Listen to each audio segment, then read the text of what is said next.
Ito ang Biyahe by DJ Lala Banderas. DJ Lala Banderas. Nagbabalik DJ Lala para sa ating programang Sakto, Klaro, Diretso. Unang stop ng ating hashtag biyaheng starting over again. Sabi nila, love is sweeter the second time around. Hindi yan literal mahal ko Hindi ibig sabihin yan, bibilangin mo ilang beses na kayong naghiwalay, and if it's past the second, it will no longer work. Case-to-case basis kasi talaga yan, my love. May mga tao talaga na the reason why sinusubukan nilang hanggang fifth or more times ang relationship nila is because at least one of them, if not both of them, still believes na yung relationship nila is worth the fight and the sacrifice. But if you want to make starting over again work, you have to give it time. Hindi pwedeng sundot ka lang ng sundot even if hindi pa na-resolve yung past issue. Kasi may mga reason as to why you guys are being pushed sa edge of breaking up. So if hindi nyo yun masusurpass, then mawawalang saysay ang mga salitang moving forward. I-risk nyo lang yung relationship ninyo sa same dilemma, and if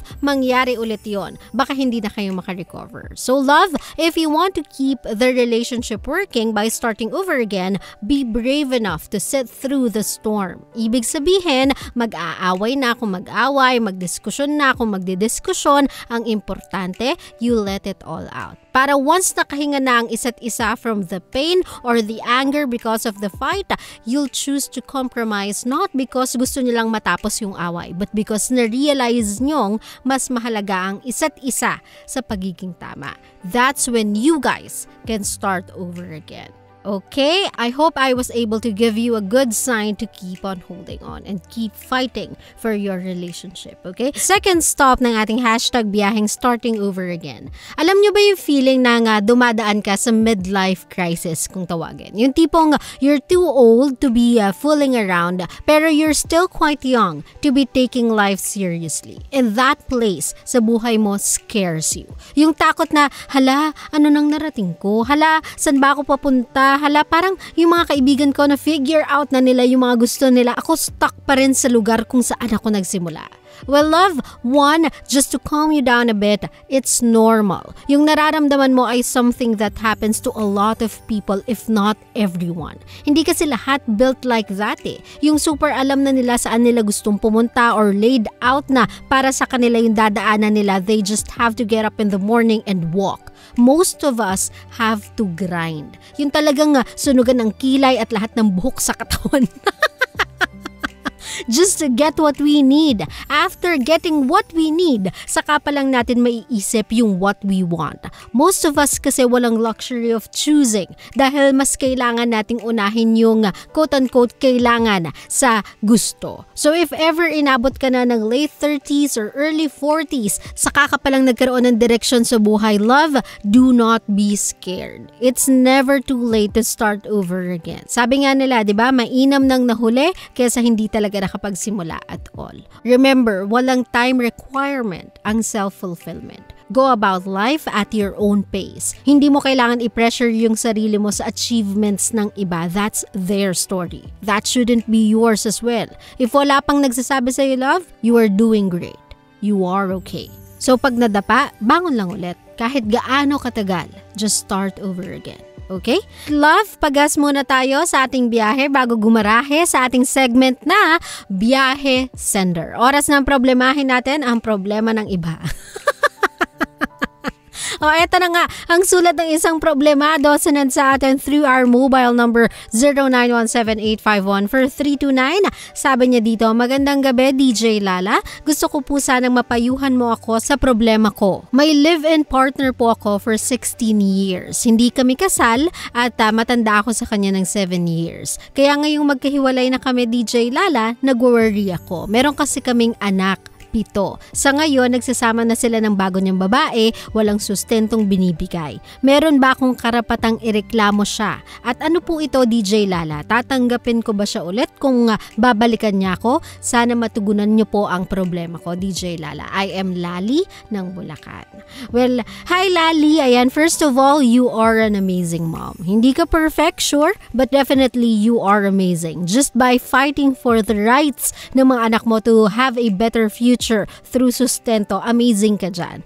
When it comes sa mga kids though, legally, if I'm not mistaken, if ang mga bata ay nakaapelyido sa ama at ang ama ay may pirma sa birth certificate nila, that is recognition. Wala siyang pananagutan sa'yo pero meron sa kanila. So yes, pwede mo siyang habulin dyan by filing a case sa barangay if ayaw magsustento. Siguro, ganito na lang, i-exhaust mo muna all the possible options to reach him. Kung hindi siya, at least yung mga magulang o kapatid niya, just out of respect, diba? Kasi yung 16 years niyong pagsasama, malamang sa alamang naka-establish ka na din ng relationship with his family. So baka naman madaan pa ninyo sa maayos na pag-uusap. Pero if wala talaga, ayaw niya talagang magsustento at hindi nakikipag-cooperate sa'yo sa co-parenting setup ninyo, then you can file a case against him para makahabol ka ng sustento para sa mga anak mo. Basta wag ka magdemanda out of galit dahil lang meron na siyang iba or dahil lang nakikita mong masaya na siya. Be the bigger person by going through the process and still trying to deal with things